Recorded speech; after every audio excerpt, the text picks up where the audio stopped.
Pakistán en llamas, yihadismo, separatismo y la sombra de la India.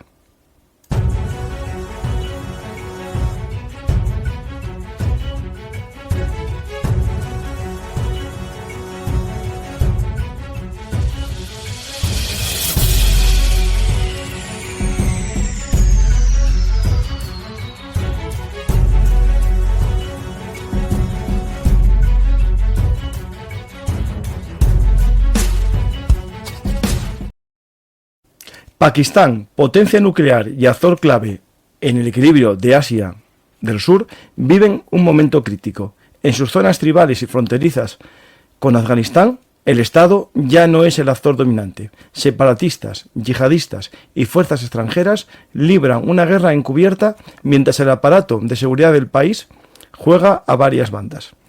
¿Está Islamabad perdiendo el control de su Estado? Hoy vamos a hablar con nuestro amigo Mariano de Miguel, un experto en esa zona, especialmente en las zonas tribales, porque es doctor en los talibán.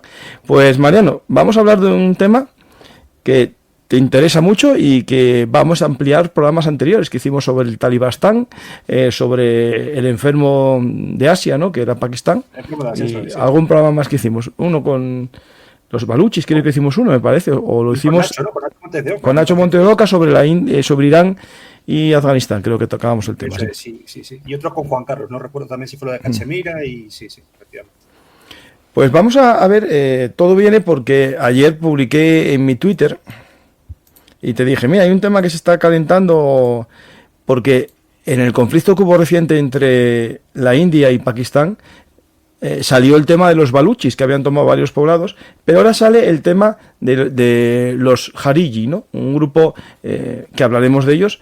Este es un grupo integrista islámico, los Hariji, que están tomando varias localidades en la zona fronteriza con Afganistán, pero no son talibán, estos son otro sector distinto, de hecho, en lucha con los talibán, porque estos Hariji, no sé si podemos decir que están metidos en el ISIS-K o van a su bola completamente. Van por libre, efectivamente. En muchos casos lo que se puede decir es que pues esta gente ha estado siempre con, ¿cómo indicarlo?, como que más le conviene. A mí me recuerda muchísimo a los propios, salvando distancias, en Malí o en Senegal, a los Oníger, los Tuareg, ¿no?, que no tienen una, digamos, territorio geográfico definido y que se acaban uniendo al mejor postor. No como mercenarios, sino como casi supervivencia.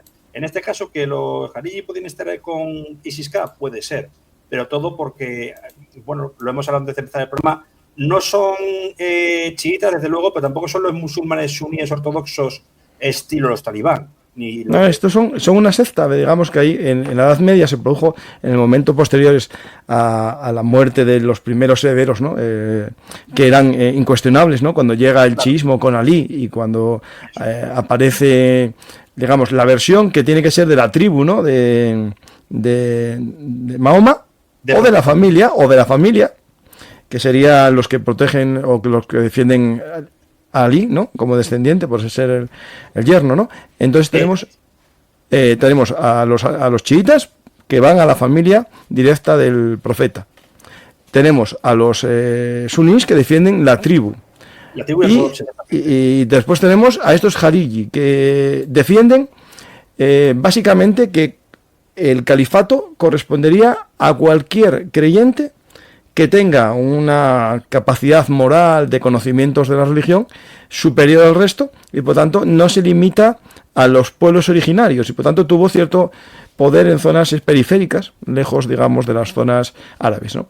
Pero al parecer, bueno, esto quedó muy atrás. Estos Hariji dicen que son los que están detrás de la muerte de Ali también. Bueno, hay un sinónimo que podemos decir que según algunos llaman así también Harijis a los islamistas del ISIS, ¿no? Porque como no son, digamos, ortodoxos, tienen su versión distinta del Islam, más radical y distinta en algunos aspectos, rompe con los dogmas tradicionales, los llaman algunos los Harijis, según algunos países. Por tanto, podemos decir llamar takfiríes porque se declaran musulmanes y hacen una cosa tan grave como que es que ellos mismos, como se consideran, lo que tú has comentado, versados en las ramas del Islam más exegéticas, pues pueden declarar a otra persona no musulmán. No, por ejemplo, lo de la yihad contra el invasor o contra infiel. Directamente dice, tú no eres musulmán porque no cumples esta ortodoxia. El otro musulmán puede decir, pero tú qué estás diciendo. Si cumplo los preceptos ortodoxos, pero no son los que ellos llevan. Por eso las principales víctimas de ISIS-K, el propio Daesh, de la rama matriz, fueron musulmanes. Sí, sí. Sí, sí. Una de las medidas, ¿no?, que tiene el islamismo es el takfirismo, y estos jarijis lo hacen muy habitual. Por tanto, podemos decir que estos jariji, que como los denominan los pakistaníes, realmente no sabemos si son jarijis auténticos o es una forma de menospreciar a los miembros del ISIS por parte del servicio de inteligencia pakistaní, ¿no? Lo que estamos claro es que, bueno, en estas zonas tribales de la frontera, ¿no?, que voy a poner un mapa para que la gente conozca lo que estamos hablando, hay un combate desde hace tiempo entre los talibanes pakistaníes, ¿no?, y el gobierno central, ¿no? Totalmente, y aparte no solo es eso, sino que encima los talibán, por así decirlo, los utilizan. Hay dos suras, perdón. Está la sura de Kandahar, donde surgió el movimiento talibán, que siempre es historia de que fue nutrido por el interservicio de inteligencia pakistaní. Sí, debe ser más o menos de ese modo. Pero también había otra rama, el de la Shura Peshawar, que no son afganos, realmente son Pashtun al otro lado de la frontera, que empezaban a coger y a unirse las ideas que había ocurrido pues, por la yihad antisoviética, etcétera, etcétera, etcétera.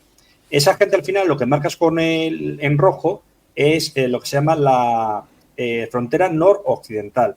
Y es una zona donde, bueno, ni el ejército se atreve a entrar. Hubo una especie de conato de paz entre el año 99 y 2004, pero llevan desde 2004 absolutamente en guerra contra Islamabad. Aquí el ejército, si se mete, tienen que ir los comandos disfrazados de, bueno, pues de la etnia mayoritaria de las zonas tribales, ¿no? Principalmente los pastún.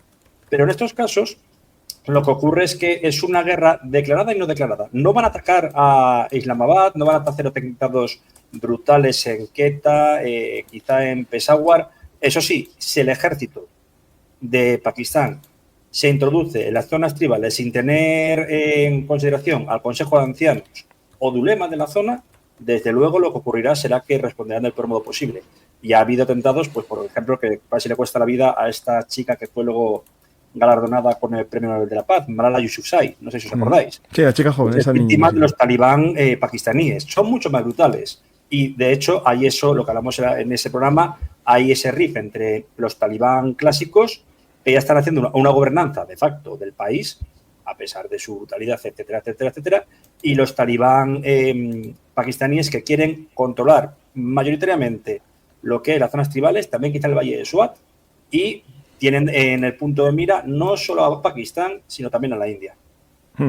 Pues tenemos estos grupos islamistas, ¿no?, que después hablaremos de los baluchis, que son separatistas, que también están todos ahora mismo dando fuerte a un país, ¿no?, que ya tiene una crisis económica, que hablamos de ella hace tiempo.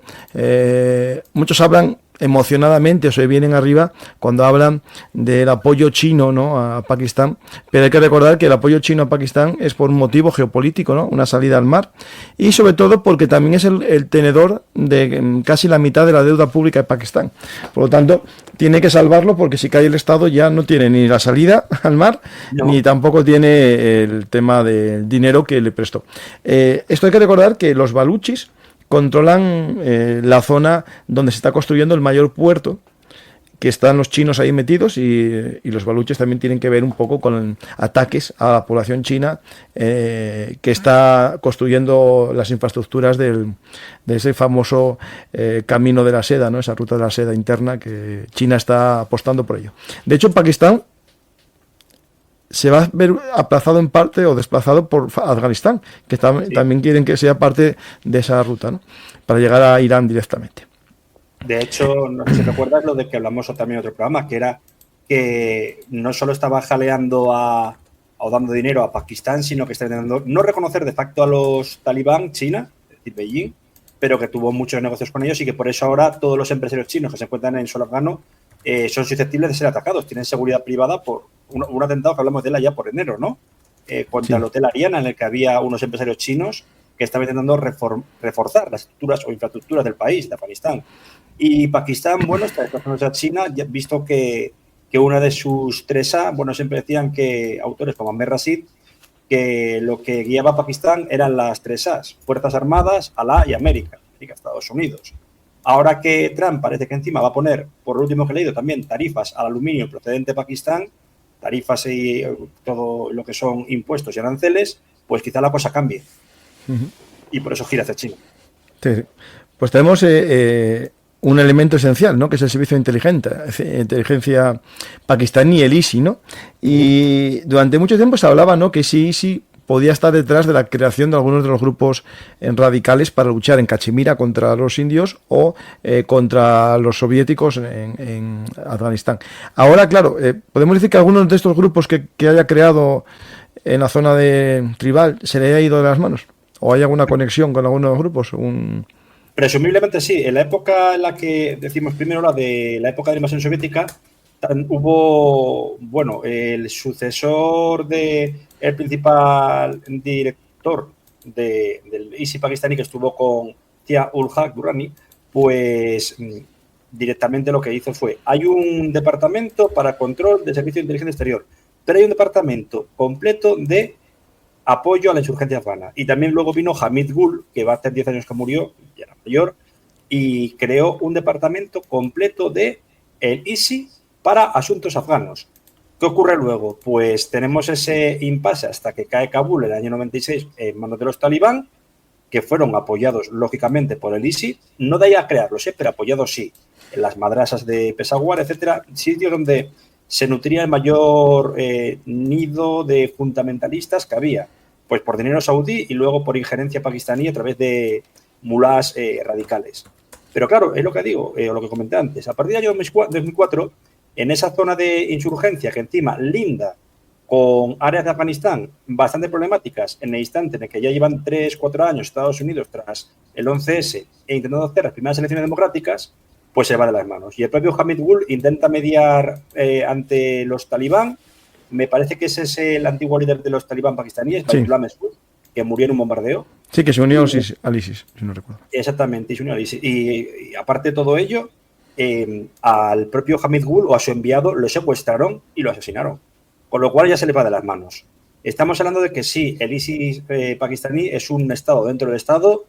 Hoy podríamos, por ejemplo, hablar de cómo intentó apoyar a los musulmanes bosnios en la guerra contra de desintegración de Yugoslavia, y eso a muchos de ellos le costó que se le llamase fundamentalistas y se les asesinase hace 30 años con el tema de Srebrenica y un largo etcétera. Pero aquí el caso fue que acabaron mordiendo las manos que les daba de comer, incluso caudillos afganos como Gulbuddin Hematiar. Pues tenemos este ISI, que no confundir con el otro, que es el ISIS, que coinciden en el mismo lugar, ¿no?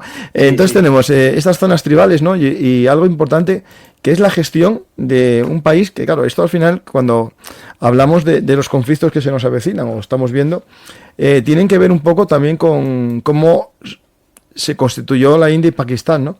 Es decir, por un lado, a los musulmanes por un lado, pero claro, dentro de los musulmanes, claro, había de todo allí, había distintas etnias, ¿no? Incluso el nombre del país, ¿no?, tiene ese origen no histórico, sino que tiene, no, pero iniciales también, si no recuerdo mal, espera, si no recuerdo mal, Pakis, aparte del país de los puros, espera, tiene espera, esto yo, me suena que cada letra era uno de los pueblos que lo constituía, ¿no te suena a ti eso? Puede ser Punjab, exactamente. Sí. Aquí está. Mira, en referencia a la zona de las 5 regiones del norte de la India británica: Punjab, ¿sí?, Afgania, Cachemira, Sindh y Baluchistán. Entonces, esos 5 términos regiones, claro, dan Pakistán. Pero luego puedes utilizar eso también como una arrojadiza, como fue luego, porque recordemos que cuando se parte la India, no en 2, casi, deberíamos decir en 3 regiones, si contamos estados principescos, o 4 si contamos lo que voy a decir ahora, que es Pakistán oriental, Bangladesh, que sí. Y recordemos que los bengalíes son musulmanes, pero no son iguales que los pakistaníes. Había un problema también, lo que también hizo caer el año pasado al gobierno allí, un sistema de cuotas, etcétera, como si fuese las castas en la India, pero de otro modo. Y claro, era complejo, ¿no? Lo siguiente. Estamos hablando que encima, ya cuando la partición sumaban casi 190 millones de habitantes. Y el problema demográfico, aparte de tener que cruzar, si quieres cruzar de un extremo del país al otro, tenías que pasar por una zona que estaba en guerra como era la India. Quiero decir, en guerra contra esos países, contra esa nación. Y que, pues, la creación de Pakistán, el líder el padre fundador, Ali Jinnah, que era secularista, aunque no lo parezca, tiene la mala suerte que era muy mayor y muere poco después, lo que empieza a dar lugar a golpes palaciegos y a gobiernos militares. Claro, y aquí hablamos de, por un lado, los fundamentalistas islámicos, que en sí no tienen ese elemento étnico, sino que tienen un elemento ideológico político, ¿no? Y al final quieren imponer su visión política en todo el Estado pakistaní, o incluso eliminar las fronteras que ellos consideran no islámicas y crear un califato que a lo mejor une todo el Jurasán, ¿no? Es decir, que va India, Afganistán, Pakistán y algún territorio de... Porque tengo aquí el mapa. Puede llegar hasta Uzbekistán, sí. Aquí cuando hablamos de el ISIS, ¿no? El Estado Islámico, hay que recordar que tiene franquicias, ¿no? Y aquí están algunas de las franquicias. La más activa, yo creo que a día de hoy, en atentados, es la ISIS-K, el ISIS-Jurasán, con los atentados, por ejemplo, en el crack de Moscú, fueron ellos. Sí. Y aquí podéis ver un poco su tamaño, ¿no? Que incluso asimiló el Cáucaso lo asimiló, me parece, porque el ISIS Cáucaso ahora es parte del Jurasán. Es que Kotzaz significa en árabe Cáucaso. Sí. Y lo que es el Jurasán no es solo Afganistán, es que llega al subcontinente indio. Date cuenta que también está marcado Sri Lanka y yo creo que puede llegar perfectamente a Asia Central, Uzbekistán y similares. No se llega hasta Myanmar, es enorme. Y esto sería el mapa de lo que el Estado Islámico dividiría en distintos califatos o en distintos entes o emiratos, no sé exactamente. Claro, pues si esto lo consideramos que habría un gran califa y lo demás en emires, o en cada uno de estos habría un califato, ¿no? Yo creo que cuando se constituye su califato era expansionista, ¿no? Para llegar a crear emiratos por todos lados, sí. Sería hecho, creo que el himno de Daesh, del Daesh original, el Estado Islámico de Irak y el Levante, era expandirse y crecer. O algo similar. Sí. Bueno, como establece también en sí el Islam, que hay que ocupar la zona infiel o zona de guerra. Claro. Eso está en su mentalidad. Alguien dirá, no, pero los cristianos también, sí, efectivamente. Toda religión es, en teoría, menos la judía, intenta evangelizar, intenta aumentar de tamaño y llegar a ser la verdad única. Eso es cierto, el tema es cómo se hace. Ahí vamos ahora a intentar comprender este mapa, que es el mapa, digamos, que ven los integristas islámicos, ¿no? Al final todo es lo mismo, porque todo es tierra, ¿no? de la fe, ¿no? Dar al-Salam. Sí. Entonces tenemos aquí el tema que es la realidad étnica, ¿no? Que por encima de la religión están las etnias, ¿no? Y Pakistán, ese país, ¿no? que no existía previamente, se fue constituyendo con lo que era de británico y quedó en esa zona, en ese Pakistán occidental. Pero claro, aquí vemos un batiburrillo de pueblos, ¿no? Tenemos por un lado en la costa, ¿no? En la costa cerca de Karachi, los sindhi, en la zona de Islamabad la mayoría son panjabi. Después tenemos en la zona de las zonas tribales, en Peshawar, están los pastunes. En la zona más cerca de Irán están los baluchis. Y después en la zona de Cachemira pues están estas minorías que podemos decir sino-tibetanas, los Brahui. Y que encima son de rasgos mongoloides, sí.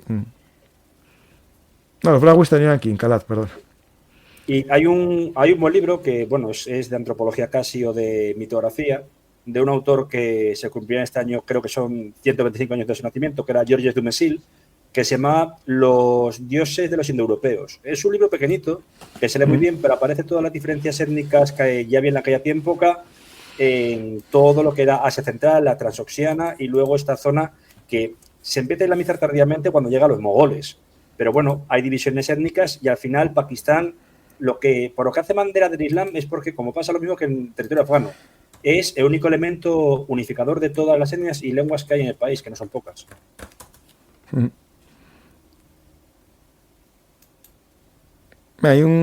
Hablando de esto, justo me estaba buscando datos económicos, porque siempre hay que tener, y me sale este informe, este artículo de politicaexterior.com, que habla de Pakistán en el peor de los escenarios, ¿no?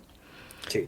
Que es una crisis económica, de seguridad y también incluso social. Es que lleva un año, sí, de enero del 24, pero El problema principal es que incluso tras volver a la democracia no ha habido ningún traspaso de poder, por así decirlo. Es decir, ningún primer ministro ha acabado el mandato porque ha habido... No, muchos es que están en la cárcel, algunos también. Es decir. Imran Khan, por ejemplo, pero es una moción de censura, que siempre se dice que hay elementos exteriores. El caso de Imran Khan decían que era porque era pro-talibán o algo así, no lo sé. El caso de Musharraf, que estaba pasando un gobierno militar o no civil, era por la corrupción. Y el caso también era gracioso, del actual primer ministro, su hermano también fue primer ministro. De hecho, dicen que es el hombre que manda en la sombra. Está Shehbaz Sharif, ahora primer ministro, que antes era el jefe del Punjab, de la región del Punjab, y su hermano Nawaz Sharif, que por 3 veces fue cesado como primer ministro, casi tantas como Benazir Bhutto. Son dinastías políticas. Pues Nawaz Sharif, la última vez que cayó, era por un escándalo de corrupción que era muy gracioso. Él decía que tenía impresos en los documentos que no le iban a llevar a la imputación, vamos, que le eximían de cualquier cosa. Resulta que estaban impresos con una letra a una fuente de Windows que aparece en 2007 y él decía que era en 2003. Lo llamaron el Fontgate o el Shortgate. Hay que tener mucho cuidado en esos detalles.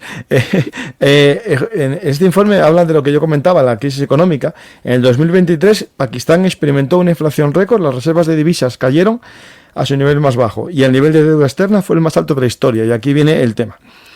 2022-23 la economía cayó en 33.400 millones de dólares y la renta per cápita descendió un 11% y está cerca del default, que es el impago de deuda, y ahí está China, que es el mayor tenedor de deuda. Claro. Le salva porque no quiere que caiga su inversión en todo lo que es el camino de la seda, ¿no? La ruta de la seda. La nueva ruta de la seda. Seda y... ¿Cómo era? Seda y... Lo habías dicho tú un día. Seda y perlas y seda o algo de esto. Sí, no, sí, está la ruta de la seda, que es la terrestre. Después está el collar de perlas, que son las islas y puertos que va poniendo por todo el Índico. Y después está el collar de diamantes, que es lo que está haciendo la India para estrujar el collar de perlas. Justo, eso es, exactamente, como una especie de lucha intestina. Sí. Y el caso que dice la inflación es terrible, es uno de los más afectados también incluso por la guerra en Ucrania, aunque no lo parezca. Ya no es también, con tanta población hay escasa vivienda pública, y aunque no lo parezca, ¿por qué es tan bueno, digamos, Pakistán para hacer negocios, aunque no lo parezca? Porque hay impuesto cero. No tienen, digamos, un departamento de renta pública, de recaudación de impuestos, y eso da mucho problema, porque hoy por hoy sí encuentras cualquier libro, o que sea, en Pakistán. Ahí no tiene el IVA y demás, sí, pero así están, que es un modelo quizá de un neoliberalismo extremo, ultraliberalismo, en el cual pues los servicios básicos están muy denigrados. Y es un problema ya desde el año 99, cuando dio el golpe en Musharraf. Estaba buscando el vídeo que hice sobre el tema ese del collar de perlas y tal, después lo pongo si lo encuentro. Hablamos después el tema, ¿no?, de los baluchis, ¿no? Es decir, tenemos por un lado el Baluchistán, ¿no?, que sí que el ISIS, no le toleró tanto como a otros grupos, ¿no? Este sí que le dio más duro, ¿no? De hecho, es que porque encima es curioso que los baluchis que están en Irán, a otro lado de la frontera, son fundamentalistas, son integristas. Y están apoyados por Pakistán, ¿no? Sí, sí, exactamente. Y los pakistaníes, que no están apoyados tampoco por Irán, coste, a veces le dan dinero para pinchar al enemigo de mi enemigo, es mi amigo. Pero en este caso son secularistas como la Liga Awami, que son generalmente pastunes y quieren defender sus intereses. Es como este pequeño partido político azerí que hay en Irán. Pues lo que quieren es reconocimiento de su lengua, reconocimiento de derechos y demás. Porque, aunque no lo parezca, el propio Pakistán, que es una república islámica de corte federal, tiene muchos bantustanes. El pastún de las áreas tribales vive peor que el pastún que puede encontrarse en Islamabad, que también se calla su etnia, porque tiene miedo de ser vilipendiado, etcétera, ¿no? Entonces, hay, no sé decir clasismo o xenofobia en cuanto a etnia, que viene muy antiguo. Y los baluchis, pues en estos casos encima están atacando del peor modo. ¿Cómo es? Sí, con violencia, pero ¿qué? A puntos estratégicos. En estos casos, a todo lo que está creciendo u ofreciendo China o a la inversión extranjera en el propio Pakistán. Claro, pero recordemos que lo que es la lucha de los baluchis, están casi a la par que la de los kurdos en Irán. Ya no digo Irak y demás, la de la más antigua, sin contar la de Turquía, que es del año 84, cuando se levanta más el PKK, es del año 46 la República de Mahabad, que estuvo en el norte de Irán y que duró escasamente menos de 5 meses.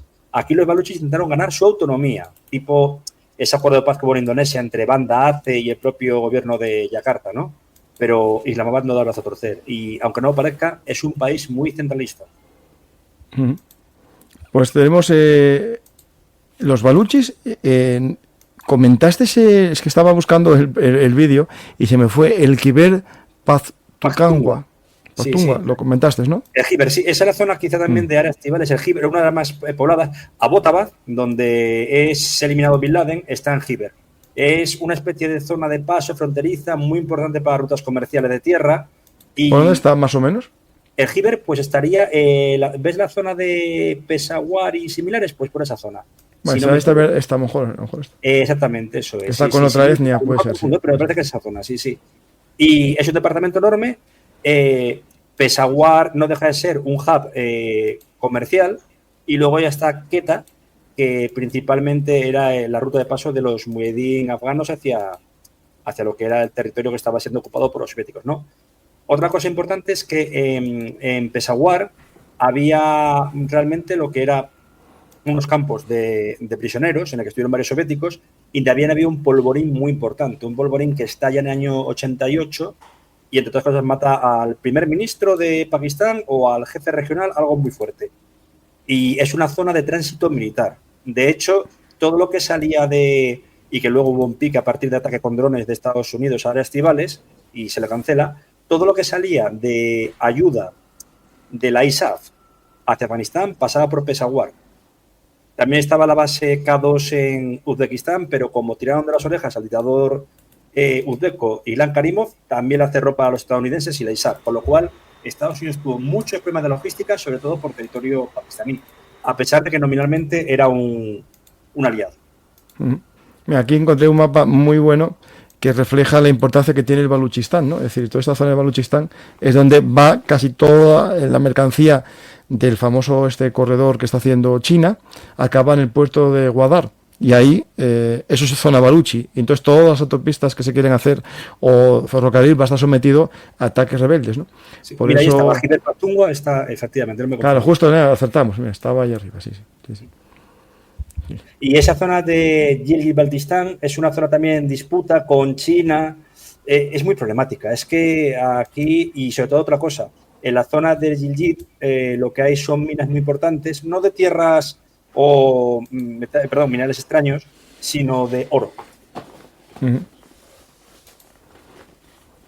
Pues nos vamos ahora un poco a las alianzas, ¿no? O la geopolítica mundial, ¿no? Estados Unidos, que era el aliado tradicional y casi todas las armas al principio eran de origen estadounidense, mientras que la India apostaba más por las soviéticas, aunque era en teoría, digamos, no del de ese, era de las potencias no alineadas, ¿no? Pero casi todas sus armas eran soviéticas. Claro, últimamente está cambiando las tornas, ¿no? Y Pakistán compra armas chinas porque se las vende, claro, al final se las vende el que le da el dinero para comprarlas, porque es el que le da la deuda. Y después, por otro lado, la India empieza a comprar armas occidentales últimamente. Y ahí tenemos el conflicto que hubo entre los dos países, esa lucha de salvas, ¿no? De aviación, que hubo de todo, fake news, las que quisimos y más. Sí. A mí me borraron un programa sin motivos y otro me borraron dos. El vídeo, dos, claro, sí es verdad, sí.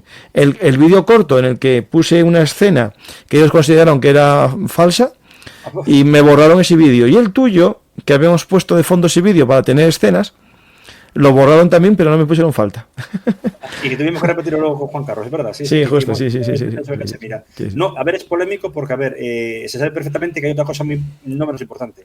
Y es, en el tema geopolítico, es que se cumplen ahora, sí, justo hoy, 10 de julio del año 2019, 6 años, por lo tanto, del cese de la autonomía de Cachemira por parte de la India. Eso fue echarse la herida abierta.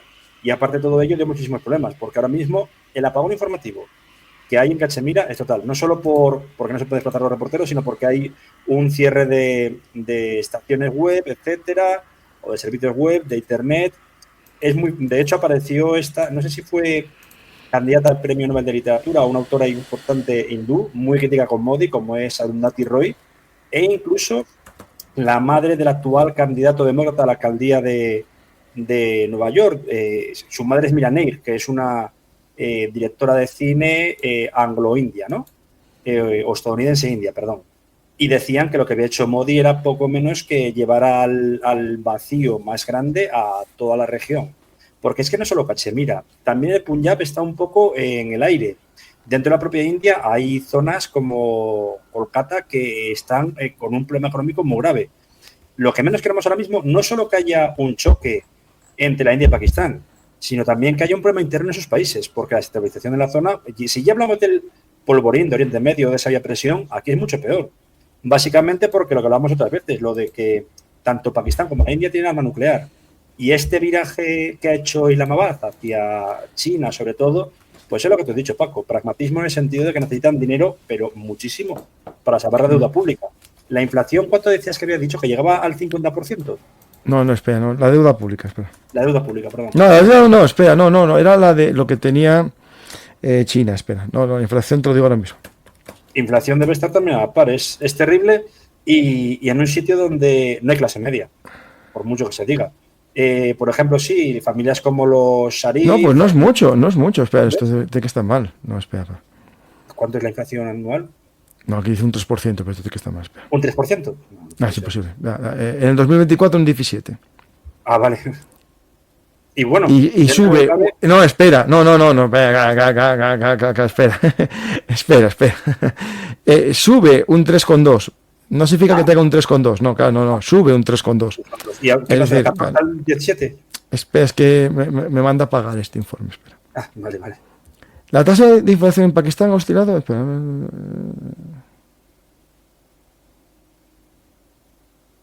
Es que anual, espera. También es que la inflación en los últimos años, tanto con Imran Khan como Nawaz Sharif y similares antes con Gilani, no, porque era el Partido Popular de Pakistán, que es centro-izquierda, si se puede considerar así.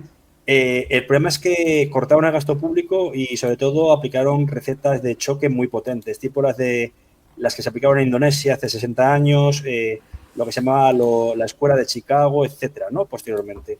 Y claro, ahí baja la inflación, pero aumentó el paro bastante potente. Y estamos hablando de un país de casi, ¿cuánto habíamos visto la última vez? 220 millones de habitantes, ¿no? Creo que era... No, pues tiene muy poca este año, un 3%.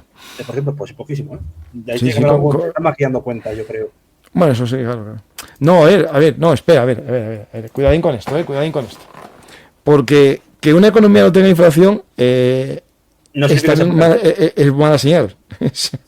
A ver, aquí alguien dirá, no, en Europa no, pero es que en Europa está más o menos establecida, pero las economías emergentes necesitan subir su consumo y siempre que suban su consumo va a subir la inflación. Eso pasa, por ejemplo, en Japón, que está estancada desde hace mucho tiempo, no tiene gran inflación. Pero eso no es buena señal. Claro. Japón lleva, ¿cómo era? Se llama la década perdida, ¿no? Es del 92. La década perdida, sí. Lleva porque... aquel problema de creo que era debido a la burbuja inmobiliaria. No sé, bueno, a ver, eso es un síntoma. Yo creo que el problema que le pasó a Japón es que su población estaba envejecida, muy envejecida, al no tener reposición de consumidores. Sí, al final el consumo interno se estanca y... tu subida de salarios que tuviste en tu economía hace que tampoco puedas exportar barato, tengas que optar como Japón por exportar su fabricación a otros países y al final el consumo interno se estanca. Y es lo que le puede pasar a China. China tampoco está creciendo a la velocidad que tiene que crecer. No. Claro, que China no tenga que tenga inflación baja no es buena señal para China. No, porque China tiene que crecer. Claro, China tiene que crecer más. Y tenía que endeudarse más realmente, no comprar deuda y similares. En el caso de Pakistán es que tenemos un problema casi que, y perdón por la comparativa, pero llamarle africano. Me explico. Tiene una población muy joven, dentro de cabe, y creciendo exponencialmente. Y si ya hace 35 años hubo un problema en Argelia por el problema de, valga la redundancia, de crecimiento demográfico descontrolado, en Pakistán aún más. Es verdad que ha caído la natalidad en el sentido de que ahora... no porque la población ha envejecido, sino porque nadie se puede permitir tener más de 3 hijos. Por el nivel de vida, por la carestía de la vida. Pero aún así, cada año, y siento decirlo, es verdad que es un país que tiene mucho analfabetismo, pero aquella gente que va a la universidad pasa como la India, sale súper preparada. Pongamos que cada año salen, por poner una cifra simbólica, 10.000 abogados. Es que el mercado laboral de Pakistán no tiene la capacidad real de absorber a 10.000 abogados. Y por eso lo que vemos principalmente es que muchas de las remesas de dinero que llegan a Pakistán, ¿de dónde parten? De lo que son los pakistaníes de ultramar. Esa gente que ha ido a trabajar o bien a Sri Lanka o bien a los países de los Emiratos Árabes, Arabia Saudí. Hoy por hoy, o en tiempos, perdón, había un chiste que decían todo Kuwaití tiene que tener por lo menos 2 o 3 pakistaníes porque no sabe ni rascarse la espalda. Sabe sacar petróleo, pero no sabe rascarse la espalda. Bueno, no. Yo tengo dudas de que sepan sacar petróleo. Lo sacan los pakistaníes también, y los indios. Y quizá por eso. Y hay momentos en los que era pues una remesa tan importante como la que pasó en Ecuador hasta que empezaron a tener las remesas propias del petróleo, ¿no? Estamos aquí mostrando las exportaciones y las importaciones, ¿no? Y bueno, es interesante ver que, pese a que tengan una cercanía con China, sigue siendo Estados Unidos el mayor al que mayor exporta, más que con China. También hay que entender que, claro, la renta media estadounidense, claro, tiene más posibilidades de compra. Con China le vende cobre, hilo de algodón y otras semillas. Aquí entra, ojo, esa soja. Bueno. Y sobre todo China está invirtiendo mucho también para que Pakistán, aparte de lo que son las zonas fluviales, herencia de lo que es una civilización fluvial como la India, ¿no? Pues empieza a invertir en lo que son otro tipo de ferrocarril. China ahora mismo está con estos tren bala exportándolos a todo el mundo. Que sea Arabia Saudí, que también está presente Hidalgo, que si llevarlo a los Emiratos, que es vecino, o llevarlo a Pakistán. Mira, espera, que interesante. Pakistán exporta petróleo refinado a los Emiratos Árabes. Sí, porque los Emiratos tienen un problema realmente, que es que el petróleo suyo creo que lo hablamos alguna vez, que pasa como el de Venezuela. Es de muy fácil extracción, pero solo vale para quitar un poco más. En cambio, el otro lo refinan ya allí y es bastante potente.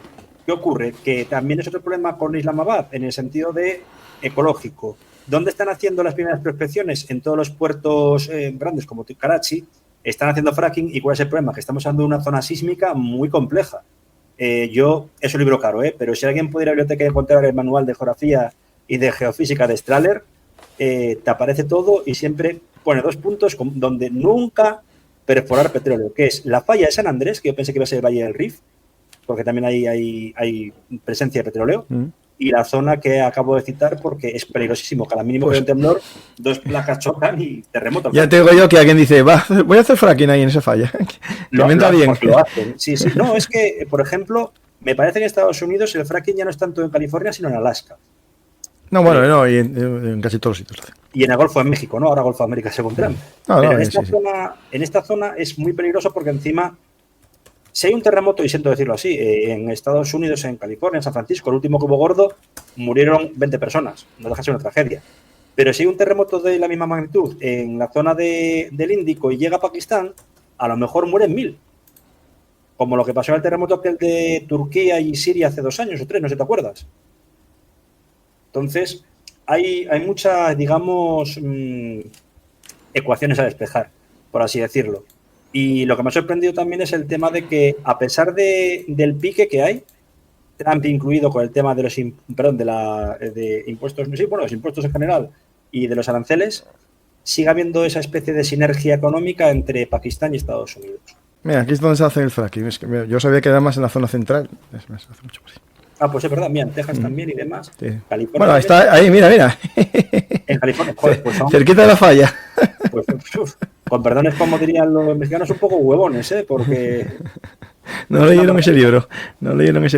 Sí, no, el libro es un clásico. Lo que pasa es que lo leerán, lo sabrán, pero pensarán esto que es mejor el costo de unas cuantas vidas, con perdón, aunque eso es ceno, que perder todo lo que puedan sacar. Y realmente en Pakistán también lo que ocurre es eso, es que es un país también en cierta medida eminentemente agrícola, también hay mucho servicio, pero depende muchísimo de la industria y más comúnmente de industria pesada.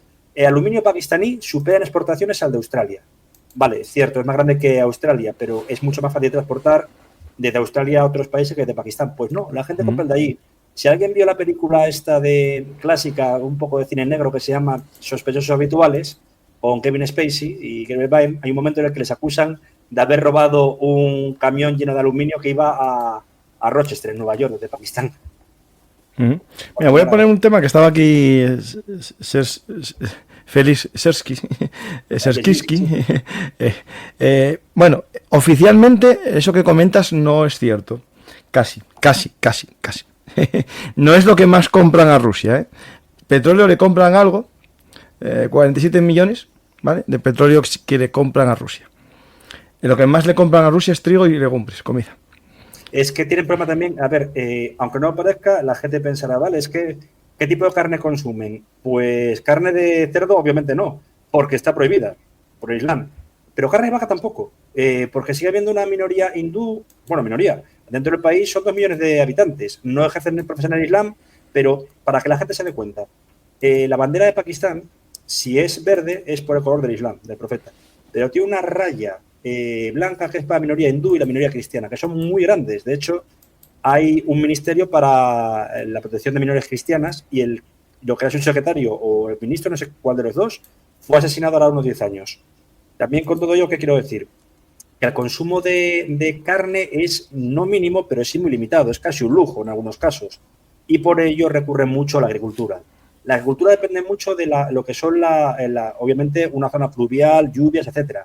Pero las zonas del centro, al igual que Pakistán, entre el año 2012 y 2020 han sufrido 7 sequías graves, con lo cual alimentar a 190 o 200 millones de habitantes, no me acuerdo cuántos eran, es sumamente complejo. De ahí que, por A o por B, compren trigo a Rusia. Me lo veo hasta lógico. No, sí. Mira, de hecho, una cosa interesante en estas relaciones, China le compra poco, pero le vende mucho. Mira las importaciones chinas. Sí, bueno, es igual que a todo el mundo, pero 15 millones, por ejemplo. Claro. Es el principal manufacturero del mundo, ¿no? Pero Estados Unidos no le vende. Mira, Estados Unidos le compra y no le vende nada. O sea, no lo veo en el mapa. Y es curioso que, por ejemplo, Arabia Saudita, que era el principal socio comercial, a ver, que iba a ser desplazado por China, es lógico. Algodón en bruto le vende. Claro, le vende algodón Estados Unidos a Pakistán para hacer la ropa. Claro, sí. Las todas las fábricas ahí, las sweet shops, ¿no?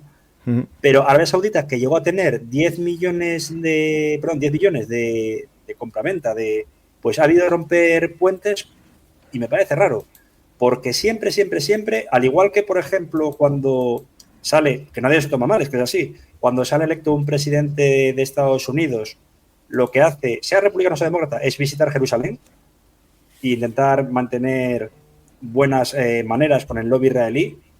En Pakistán era el primer ministro cuando salía electo por el Parlamento, porque es una elección indirecta como aquí en España. Lo primero que hacía era viajar a Arabia Saudí a hacer la Hajj o la peregrinación a la Meca y reunirse con el príncipe heredero, en este caso con Mohammed bin Salman. ¿Nos queda algún punto de los que queríamos tratar? Porque tratamos el problema de la insurgencia baluchi, tratamos el problema del ISIS. Lo del Giver, quizá hablar un poco más de ello. Bueno, añadir únicamente que es que Pakistán, si todo lo que fue su continente asiático, como Oriente Medio, como África, fue trazado de escuadra y cartabón, aquí se hizo de un modo muy perverso. Podríamos hablar de una iraquización de Pakistán, porque separaban tribus a uno y otro lado de la frontera y en algunos casos acabaron en el territorio afgano, otro en territorio disputa que es Cachemira, y en muchísimos casos, pues con problemas incluso dentro del propio país. Hoy por hoy los pashtuns no se ven vistos en Pakistán, y eso que son pues casi 40 millones, creo. Pues poco menos que la población de España. Luego está el factor de que, aunque no lo parezca, hay incluso una minoría kurda en Pakistán. La madre de Benazir Bhutto, la primera ministra asesinada y mujer de Zulfikar Ali Bhutto, que también fue ejecutado por Ziaul Haq, era de origen kurdo. Entonces, y muchos no migrantes, sino refugiados kurdos que huyeron cuando la operación Al-Anfal de Saddam Hussein salieron de Irak, fueron a Irán, en Irán tenían problemas porque no eran chiitas y acabaron en Pakistán. Se ve muy bien en una novela gráfica que se llama Oscuridades Programadas. Si la gente la quiere buscar, esta es bastante detenida, de unos periodistas que van a Siria y a Irak poco antes de la primavera árabe y se encuentran a un refugiado kurdo en el norte de Irak, en su propio país, y cuenta cómo había estado en Pakistán. Es bastante, ¿cómo diría yo? Duro, porque ves ahí el movimiento de una persona que encima luego quiere a Estados Unidos, no puede, pero revelador, porque la diáspora de esto es como cuando dicen que, ¿por qué esta migración? Pues porque estamos hablando de esta zona, obviamente, donde cada 2 por 3 hay guerras. Y conflicto interno, Pakistán, hemos dicho, los baluches, lo que puede ser los talibán, este grupo splinter de los caraítes que son de ISIS-K, pero incluso la propia sociedad civil está levantada. De hecho, que no parezca, lo que echa a Musharraf es la población civil después de que intentase colocar a dedo a varios jueces. O sea que, a pesar de todo, en principio, poder ejecutivo, legislativo y judicial está separado. Y el judicial tiene mucho poder. Casi como en Turquía. Que en Turquía fueron capaces de tumbar leyes de Erdogan cuando Erdogan estaba agarrando por el pescuezo y por la pajarita a los jueces. Pero aquí algo se logró. Otra cosa es que luego se meta el elemento disruptivo por medio, que es el interservicio de inteligencia, y que al gobierno. Pues nos queda la pregunta del servicio de inteligencia, ¿no? ¿Sigue siendo Pakistán un Estado que mejor dicho, un servicio de inteligencia que tiene un Estado, o ya hay esa separación cada vez más clara, en parte por la islamización que está teniendo el país? Sigue siendo un Estado dentro del Estado. Desgraciadamente, pues ahora mismo si se va Sharif, no será por un golpe dentro de su propio partido donde hay voces disidentes, es un gobierno de coalición, me parece, con el Partido Popular de Pakistán o con otros, o un gobierno minoría, no recuerdo bien las últimas elecciones, pero siempre que acaba cayendo un gobierno, por ejemplo, incluso con esto de las fuentes de Microsoft Office y demás, fue el interservicio de inteligencia el que dio el matarile. Porque es muy similar a lo que pasa, casi todos, aunque no parezca, la independencia de Turquía es en el 23 y casi todos sus grandes, digamos, estadistas se formaron en la Academia Militar de Estambul. Y en el caso de lo que es Pakistán, muchos, también cuadros oficiales, entre ellos Musharraf, estudiaron en Ankara y en Estambul. ¿Qué ocurre? Ellos piensan que el ejército es como en lo que es Turquía hasta hace 2 días con Erdogan, hasta el golpe aquel palaciego de 2016, el garante de la Constitución. Entonces, cuando ven que algo se tira un poco para algún lado, se da un golpe de Estado. Sea un golpe de Estado que termina con el primer ministro y con su vida, el propio contra Ali Bhutto por parte de Zia-ul Haq, o siendo un golpe de los propios militares que se cansan de otro militar como es Pervez Musharraf. Claro, en estos casos la islamización también tuvo que ver, pero hoy por hoy démonos cuenta que cuando hablamos cuando mejor dijo esta cifra Juan Carlos, la fuerza Quds, la IRGC en Irán controla el 10% de la economía. En el caso del ISIS llega al 22,8%, según leí en algún libro de Rashid. Es terrible. Entonces, es un grupúsculo que cuando ve un poco de disidencia, o bien silencian a la persona al peor modo, asesinato de periodistas, por ejemplo, cuando intentaron matar a Hamid Gul, o hacen caer el gobierno. Pues vamos a hacer alguna pregunta del público, ya más o menos explicamos todo. Hay un tema que no tiene que ver nada con Pakistán, corro un tupido velo, pero bueno, hay que a veces aclarar los conceptos y ver las escalas, ¿no? Decía Desinsky que siempre todo el mundo habla de que Rusia solo exporta petróleo. Claro que no, exporta muchas materias primas, pero solo materias primas casi. Es decir, voy a poneros la balanza comercial de Rusia y veis que, bueno, más del 60%, podemos mirar aquí la línea donde está, es carbón e hidrocarburos, es decir, petróleo, gas, algún petróleo refinado y carbón. Mucho aluminio, titanio, materias primas como tales, algún fertilizante y productos de ese tipo de abonos, algún producto químico a pequeña escala, algo de comida y comida congelada, pescado, licores, quizá alguno, licores, ¿no? Galletas y productos horneados, aceites y semillas, un poquito de madera, cables, aquí hay material un poco, digamos, ya tecnológico, podemos decir, cauchos, nada más, piezas de avión, aquí sí que hay algo de aviación y tal. Pero mirad este dato, total de exportaciones, 394.000 millones. Un país de en torno a 170 millones, 160, pongamos. De memoria, España. Exportamos más millones y somos menos habitantes. Pero la gran diferencia es qué productos exporta España. Son todos productos elaborados casi. Todo coches, tecnología, digamos, de camiones, y aviación, tractores, bicicletas. medicamentos y productos químicos de todo tipo, materiales de cable y también sistemas de maquinaria. Aquí viene temas de siderurgia, los vinos, que esto es stock primario ya, neumáticos, tapas de polímeros, comida, que España es un gran exportador de comida, petróleo refinado con distintos elementos, verduras, pero si os fijáis, la gran parte de las exportaciones españolas son productos industriales, Sí, que es lo que diferencia mucho la economía de un país, digamos, avanzado a un país que pretende serlo, ¿no? Es decir, yo creo que este dato mata relato. Si me permite decirlo también a Dzerzhinsky, pero sí, no, que lo que dice él tiene razón de que tiene muchas cosas, pero es que ha habido un problema para Rusia, que es que, al igual que Argelia, vivió el mar holandés, de depender mucho de sus hidrocarburos, etcétera. Si ahora pones lo que es el mapa de exportaciones de Argelia, verás que casi todo es petróleo. Más incluso que Rusia, yo creo. Petróleo. Y es bastante impresionante. En el caso de Rusia, es cierto que también tiene armas, etcétera, pero cada vez menos por las sanciones. No vamos a negarlo. Y no solo porque eso, las usa. Claro, y no solo es eso, sino también el factor. Mira. Es que no tienen casi nada, mira. Es que incluso cuando un país. Son monocultivos. Y no solo eso, sino que pasa lo mismo que con Rusia o la que la Unión Soviética. Hubo avance, pero se empeñaron mucho en tirar de la industria pesada, que luego en algunos momentos fue deficitaria por mil y un cosas, que no vamos a meternos ahora para no aburrir.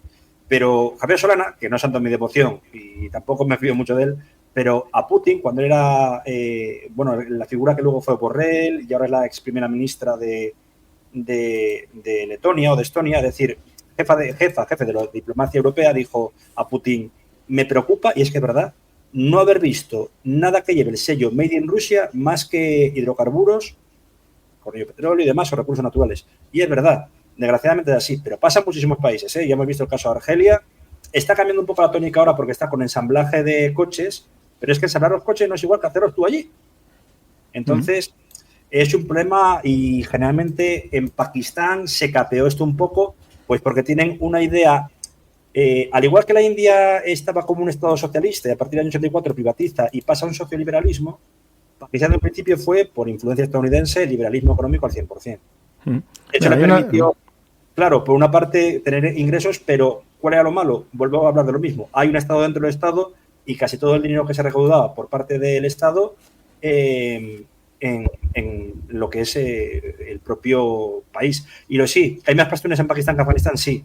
25, creo que son, 15 millones, de 15 a 20 millones de pastunes en lo que es Afganistán, aproximadamente del doble al triple en Pakistán. Por eso muchas veces esa línea, la línea Durand, que separó el país artificialmente, hay esas bofetadas a un otro lado de la frontera. De hecho, lo que hace caer al gobierno de la República de Afganistán con Mohamed Daoud es que estaba tirando mucho del tema del Pastunistán. Hay 29, lo tengo los datos concretos, ¿eh? 29 millones en Pakistán y 12 en Afganistán. Me confundí, perdón. Sí. Pero bueno, que casi mucho más la diferencia. Sí. Pensé que, pues efectivamente duplica. Y es otra cosa que también da un problema en Afganistán, porque no hay una mayoría étnica. Y Indonesia. Pues, ahí te animas.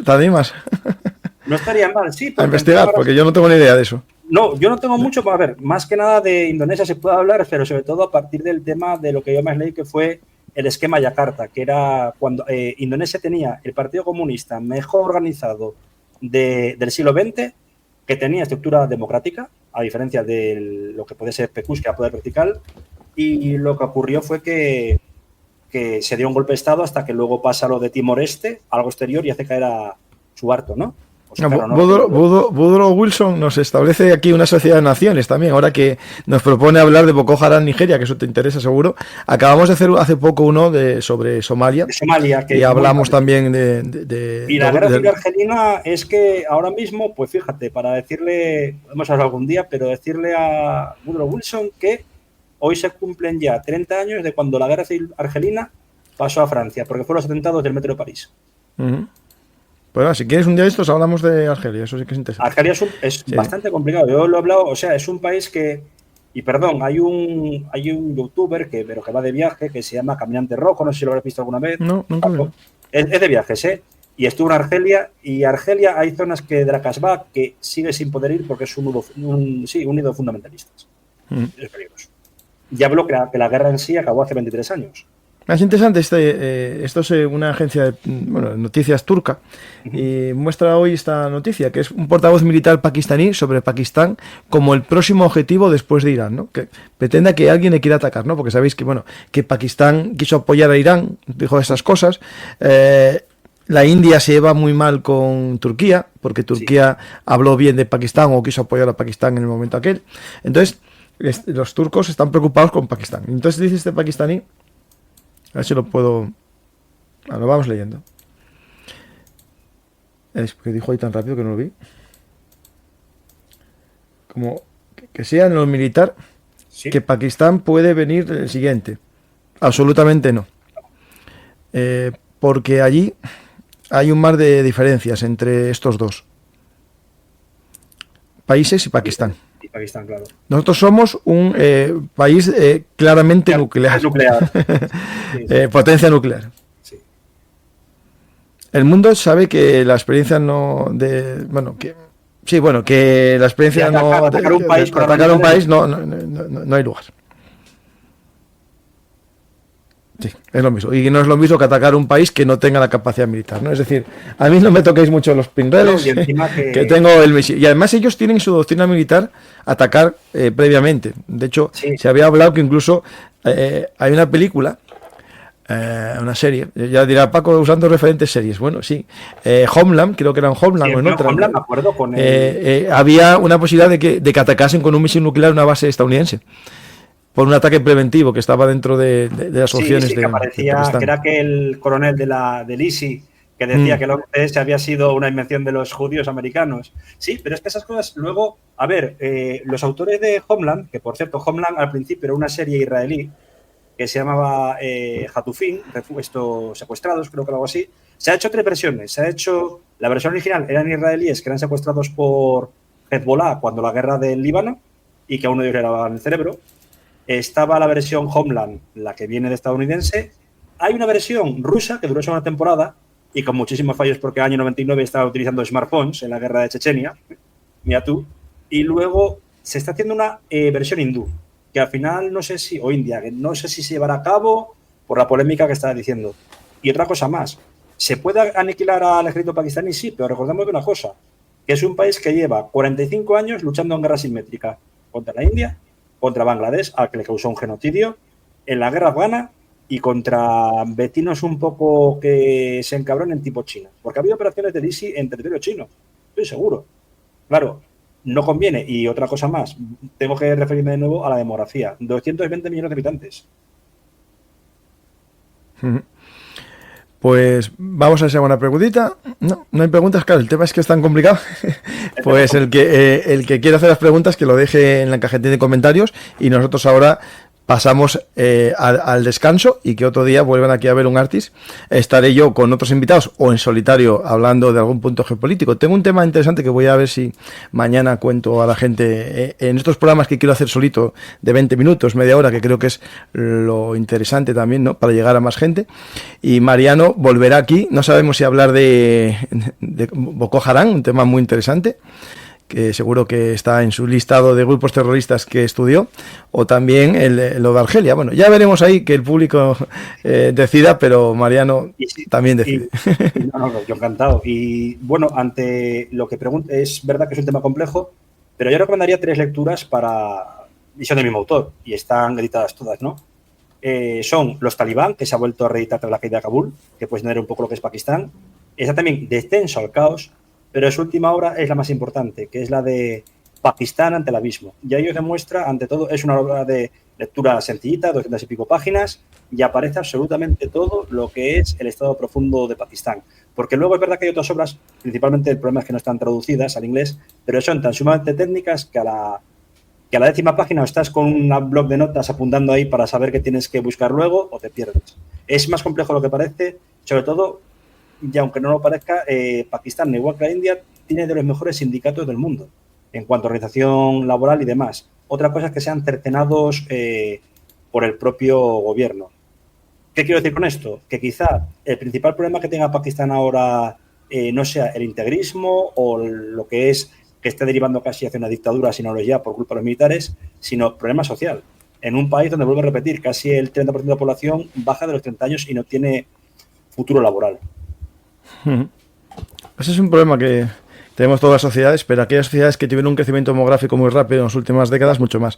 Hay que entender que aparte en Asia hay un problema geográfico que es las megapolis, es decir, hicieron ciudades muy rápido con un crecimiento incontrolado, sin urbanismo apenas, y eso está generando, claro, un filón para muchos grupos radicales islamistas, porque claro, al final esos jóvenes que no tienen trabajo entran en grupos islamistas porque, claro, les dan a lo mejor un lugar de reunión, una razón de ser, ¿no? Y eso es algo una que... hermandad, claro, una hermandad, claro, sí. Sí. Y aparte creo que alguna de lo que lo hablé contigo, Paco, de este autor, bueno, el de Contrainsurgencia y la guerrilla occidental, David Kilcullen, tiene otro libro que se llama Fuera de las montañas, ¿no? En el cual hablaba de cómo los principales conflictos del siglo XXI no van a ser en zonas de las tribales y demás que también, sino en zonas fluviales, tú lo que has dicho, megalópolis como por ejemplo puede ser Karachi, una zona portuaria, o esta ciudad-estado, ¿cómo se llama? Singapur, si la cosa va mal. Sí. Pues muchas gracias, Mariano, y si quieres decir algo al público como despedida final. Pues que ha sido un tema, sí, reconozco también muy complejo, pero que Pakistán es uno de los estados que tenemos que preocuparnos si el día de mañana empieza a derivar, si no lo ha hecho ya, pues hacia autoritarismo, por lo que he dicho los militares, o que hay una especie de hibridación del sistema, si no está ya, entre lo que es el fundamentalismo religioso, partidos encima muy extremistas, y la propia, digamos, élite militar.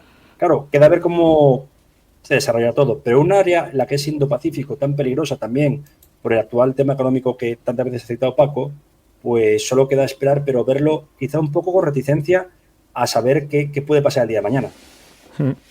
Mira, una pregunta interesante aquí. Recién llego, pues justo llegas para hacer la pregunta. ¿Pakistán tiene un futuro estado afgano estable? ¿Le interesa? ¿Le interesa, perdón, ¿no le interesa o cuidadín? Que si empieza a vivir en Afganistán, los pastunes dirán, ¿por qué estamos con esto si no con mis hermanos pastunes que tienen un país? Es lo que pasa ahora, pero claro, por ejemplo, Benazir Bhutto, ¿no? Primera ministra de Pakistán, partido de izquierda, centro izquierda, fue la que directamente dio dinero para que se estableciese un gobierno integrista, talibán o no, en Afganistán para poder controlar el país. Sí. Es por eso. Y hay un chiste que contaba Ahmed Samasur que era cuando te despiertes y te veas tu reflejo y no te gusta en el espejo, no rompas el espejo, rómpete la cara. Significaba que los pakistaníes dejasen de meter las manos en Afganistán porque al final podía haber un problema transfronterizo muy, muy grave, como se ha visto ahora con los talibán pakistaníes y los talibán afganos. Hablan aquí de una visita de Estados Unidos a Pakistán. A mí me suena que hubo una visita hace 2 semanas, sí. No. Ahí hubo la visita cuando los combates con la India. No sé si hubo una posterior. No fue Marco Rubio, sino el segundo a bordo. Sí. No sé si hubo otra posterior, la verdad que no sé. Pues muchas gracias, Mariano, y gracias a los que estáis en el directo. Espero que os haya gustado. Y si es así, dar a me gusta, dejar un comentario y compartir. Importante que hagáis esto para que más gente descubra el canal de actualidad y geopolítica, y también vosotros el de historia militar. Si no lo conocéis, buscarlo y suscribiros, que estamos a puntito de llegar a los 100.000 seguidores, algo que no soñaba yo al hacer un canal de historia. Muchas gracias a todos y nos vemos otro día más aquí en Velum Artis, actualidad militar y geopolítica.